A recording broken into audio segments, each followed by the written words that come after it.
What's going on, guys? Welcome back to another episode of Hustle with JesseW, and today is chapter 3 of the mini series or the mini day trading course. And in this video, I'm going to show you how to read charts. Check it out.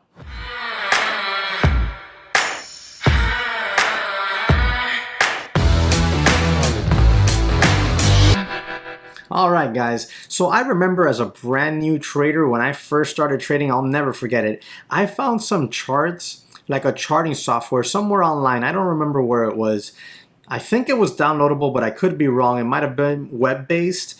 And it was real time, I think, or a little bit delayed, and it was just using BATS. BATS as the exchange that was showing up on the charts price action. I don't know. It was a disaster. I was a brand new trader.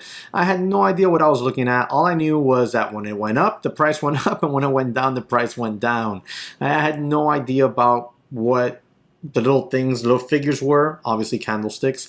I had no idea about the indicators. I didn't even realize volume was something that would be used or even what it was. I mean, it was a mess. As a brand new trader, I didn't learn from anyone there at the beginning, and I didn't even know what I was looking at. All right, so hopefully this video right here will help you understand how to read a chart. Okay, so intro to reading charts. Let's get into it right now, guys.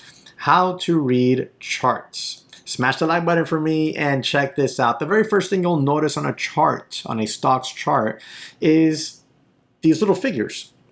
These little figures are called candlesticks. They're red, they're green, some are hollow body, meaning there's no color in the body, some are just all the same color. It all depends on what you want to show it up, how you want it to show up on your charts. Me personally, I like this traditional red and green full body type of candles, all right? You'll see them marking the prices on the chart. That's what their job is to show you what price action the stock has done. All right, and what you'll notice here is, if you remember back when we were kids in middle school or high school, how to read a graph, well, this side right here, I don't know if on the camera it's showing up correctly, you'll see the price. Wait, there we go. This way, that way, this way. You'll see the prices down here. Boom, boom, boom, boom. $4, $3.50, $3. That's the side of the chart where you'll see the pricing. All right. And each candlestick is identifying where the stock has gone or where the stock has been bought and sold within that price range. Now, the bars on the bottom of the chart, that's something that me as a new trader, I didn't realize was even a thing. And now ask anybody, or if you're one of my students, you'll know I live by those bars. Those volume bars are everything to me on a chart. Everything. You can take away the VWAP, you can take away the 9 AMA if you like. You can hold me prisoner that I won't need them. As long as I have my volume bars down there, those are it. Those are what's up. So those bars on the bottom of the chart are volume bars. These will show you the amount of volume, aka the amount of shares traded within the corresponding candle directly above it in the chart. All right. So for example, you see right here, this one that the arrow's pointing at, this volume bar corresponds with this price action here on this candlestick. Something else you're going to notice on charts, and that you can customize as you see fit, will be technical indicators such as VWAP, such as the 9 AMA. These are lagging indicators. All indicators are lagging indicators.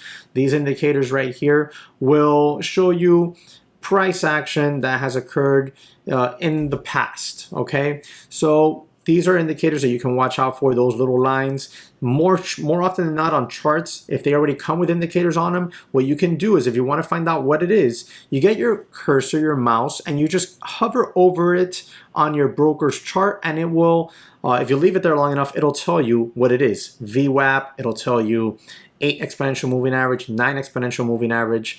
Exponential moving average stands for, the EMA abbreviation, or EMA stands for exponential moving average. For example, that's what most popularly you will see on charts. Is that a word, popularly? Anyways, the most common indicators are going to be VWAP and an exponential moving average. All right, guys, so that's it. That's how you read charts. That's what you look for. Now, like I said, this was a mini little course. on day trading. If you want to learn more, if you want to learn how to trade pullbacks, if you want to learn how to buy dips, how to properly short stocks, right? Then check out the rest of the videos on my channel, or better yet, come on over and join DTC Pro or DTC Lite. There's links in the description and comment section below, and that'll help you out there. We'll go ahead, go through the courses. You know, there's quizzes and final exams for DTC Pro students that go through the courses. DTC Lite, you can trade with me live, just like with DTC Pro, of course. And you can check out the rest of my videos here on my YouTube. Thank you very much for watching. I hope this little mini crash course helped you out. In the future, we're going to be doing a much more thorough course. And when I say course, it's going to be a crash course on day trading, but it's not going to be on YouTube. It's only going to be available to DTC Lite students and DTC Pro students, because it's going to be a course we're going to do live in the Discord. I trade every day live with the team, and what we're going to do is for a whole week, we're going to go ahead and do a crash course on day trading all live, where you can ask questions in real time and get real-time answers. I hope you enjoyed this. If you did, smash the like button. If you have any questions, drop it in the comment section below, and I'll catch you on the next one.